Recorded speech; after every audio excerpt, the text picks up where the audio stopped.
So you might have heard that among the questions we received, there was one that was speaking about success and failures.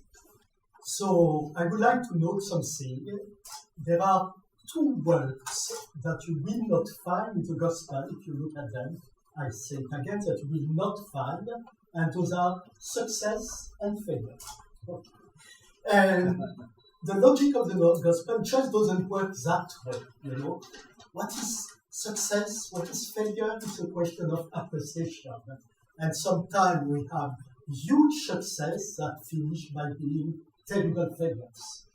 I will give an example. You know, Rwanda in Africa was the most Christian nation of Africa, probably, in terms of baptism. And it was the one in which you had one of the most terrible genocides of our time. I could give many other examples.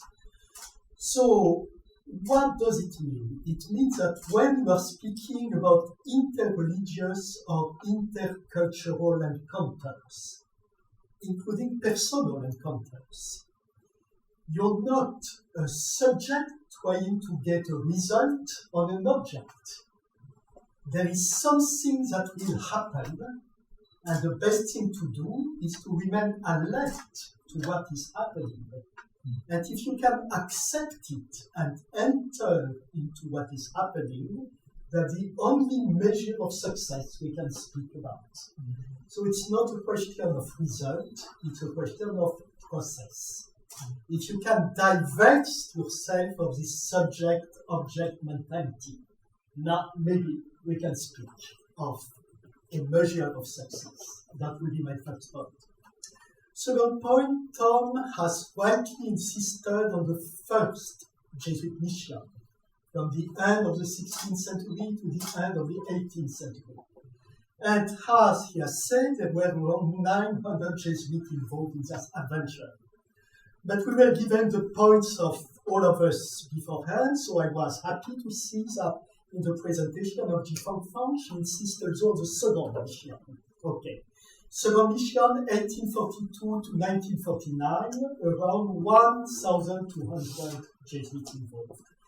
It has been for a long time an overlooked period of history, because it's a very complicated one, that's true.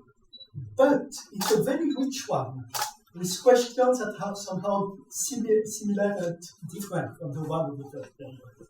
What I would like to say, in those two periods of mission, in both cases, the second nationality of Jesuits were present in China were Chinese themselves. Okay?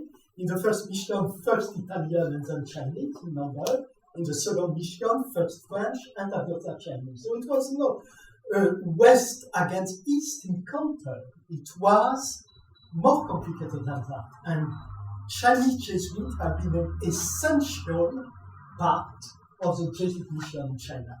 That's another thing that might make the picture a little more complicated than we think.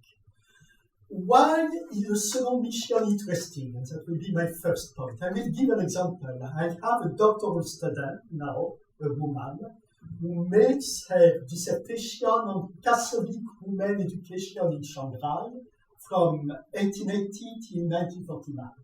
You will say, women education, no relationship with Jesuits. Yes, there is a relationship. The institutions were managed by Society of Helpers. There was an Ignatian order called by Jesuits to take care of that part of the job. And one thing is interesting is that the Shanghai women high schools and other institutions, including in the women's section of Aurora University, the women who were shaped by this style of education all became leaders. Some became leaders in the church, others in society or economy, and a good number in the Communist Party. But they all became leaders. So the question of my student is, how were those women shaped? What kind of education was provided that they integrated and helped them to change China? So that's the kind of questions that the second Jesuit mission also helps us to ask. Fourth point would be the following. What is interesting when we look in details about Jesuits in China during those 2 missions is that they were incredibly divided. And this is good. This is even wonderful. Why? Because they were receiving challenges that were going far beyond what they were expecting. So, as you know, for instance, without the Chinese experience, there would have been no enlightenment in Europe. The concepts, for instance, the fact that you could have enlightened government in a nation that was not Christian, that were coming from China, and biblical chronologies, for instance, were completely challenged by Chinese chronologies, and so on.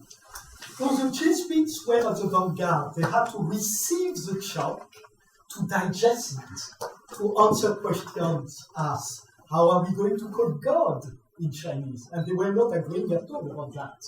And when they had somehow digested it, they had to give it back to the West.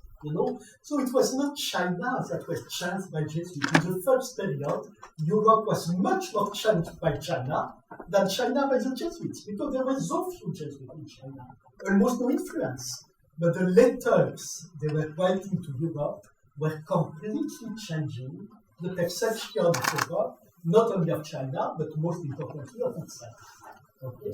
So that's also something to remember. From the start, it has been a process of distanciation from their own roots of the 2 cultures at the same time. So I think it's a point worth mentioning. If we speak about the second mission, the displacement, the disagreement were about other issues, but political issues, for instance, were extremely important. There were Jesuits sympathetic to the nationalist movement in China, and others weren't at all.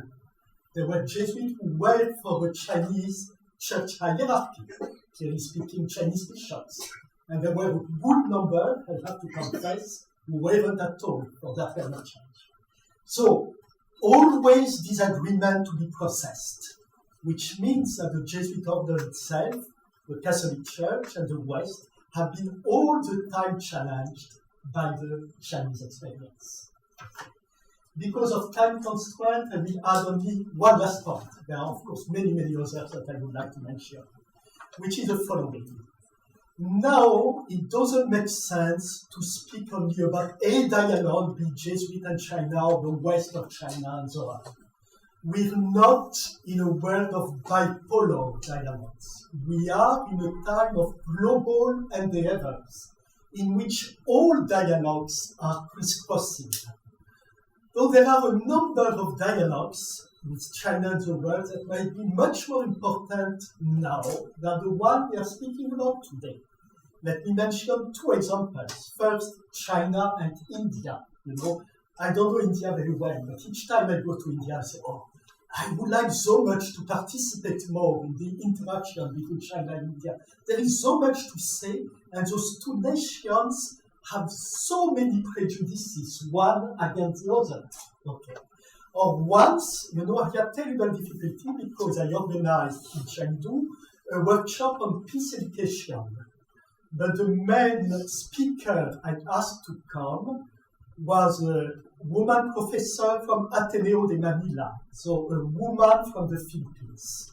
Let me be frank, it was almost impossible for those Chinese male professors to accept that they would be taught by a Filipino female professor. I have to say it as it was. Finally, the workshop went wonderfully, okay? But there were resistances to be addressed, okay? So we have a number of dialogues. Jesuits don't have to be focused on a dialogue or to be identified with the West entering into a dialogue with China. It doesn't make sense. They have to be at the intersection and just to facilitate a number of dialogues that will conjointly shape the world of tomorrow. They might not be the first interlocutors of this dialogue. They have to be facilitators. helping different interlocutors, important interlocutors, and of course China, the first of them in the world of today, to initiate dialogues that have not been developed till now. I could quote another example.